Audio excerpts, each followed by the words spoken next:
दोस्तों आज हम पढ़ेंगे पृथ्वी की गतियाँ। क्लास 6 का हम अध्याय पढ़ रहे हैं 3, जिसका नाम है पृथ्वी की गतियाँ।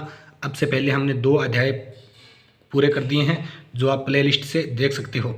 ये बुक का नाम है पृथ्वी हमारा आवास। तो दोस्तों पृथ्वी की 2 गतियाँ होती है, एक होती है घूर्णन गति और एक होती है परिक्रमण गति। घूर्णन का अर्थ होता है जो अपने अक्ष पर ही घूमे, यानी एक ही जगह वो जो घूमती रहती है ना अपने अक्ष पे पृथ्वी, उसे कहते हैं घूर्णन गति। और परिक्रमण गति वो होती है जो सूर्य के चारों ओर घूमती है। जैसे पृथ्वी सूर्य के चारों ओर 1 साल में चक्कर लगाती है ना, या 365 दिन में, तो उसे कहते हैं परिक्रमण। और खुद के अक्ष पर घूमती है ना, उसे कहते हैं घूर्णन, जो कि 24 घंटे का होता है। फिर जो इसके अक्षीय सतह से कोण बनता है, जैसे इस प्रकार ये झुकी हुई है, जो ये कोण बनता है ना, तो इस कोण को कहते हैं 66.5 डिग्री का कोण। वह समतल जो कक्षा के द्वारा बनाया जाता है उसे अक्षीय समतल कहते हैं। ग्लोब पर वह वर्त जो दिन और रात को विभाजित करता है ना, उसे प्रदीप्ति वर्त कहते हैं। ये बहुत ही मोस्ट इंपॉर्टेंट क्वेश्चन है, हर एग्जाम में आता है, हर एग्जाम में। प्रदीप्ति वर्त किसे कहते हैं? ग्लोब पर वह वर्त जो दिन और रात को विभाजित करते हैं उसे प्रदीप्ति वर्त कहते हैं। तो पृथ्वी को अपने अक्ष पर एक चक्कर पूरा करने में कितना समय लगता है? तो एक चक्कर पूरा करने में 24 घंटे लगते हैं, जिसे हम देखते हैं दिन और रात होती है। घूर्णन के काल को पृथ्वी दिन कहा जाता है। यह पृथ्वी का दैनिक गति होती है जो रोज होती है। पृथ्वी की दूसरी गति को सूर्य के चारों ओर कक्षा में होती है, उसे कहते हैं परिक्रमण। घूर्णन जो अपने अक्ष पे होती है, और जो पृथ्वी के ये जो गति दिखा रहे हैं ना इसमें सूर्य के चारों ओर, ये होती है परिक्रमण गति, जो 365 दिन में होती है, या 1/4 365 1/4 यानी 6 घंटे प्लस होता है।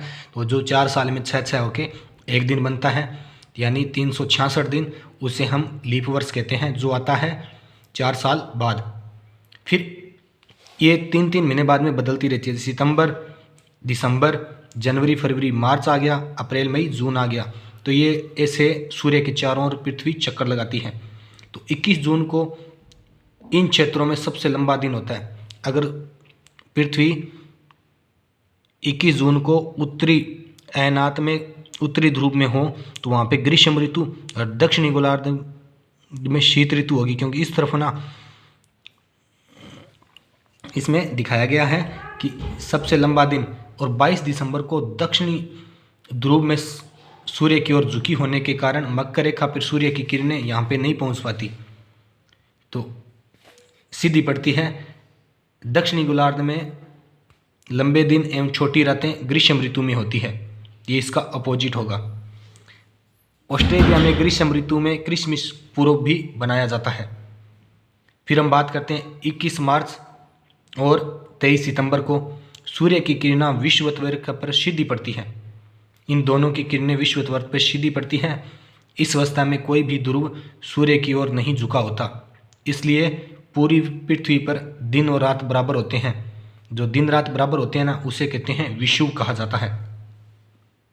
और 23 सितंबर को उत्तरी गोलार्ध में तो शरद ऋतु होती है, जबकि दक्षिणी गोलार्ध में वसंत ऋतु होती है।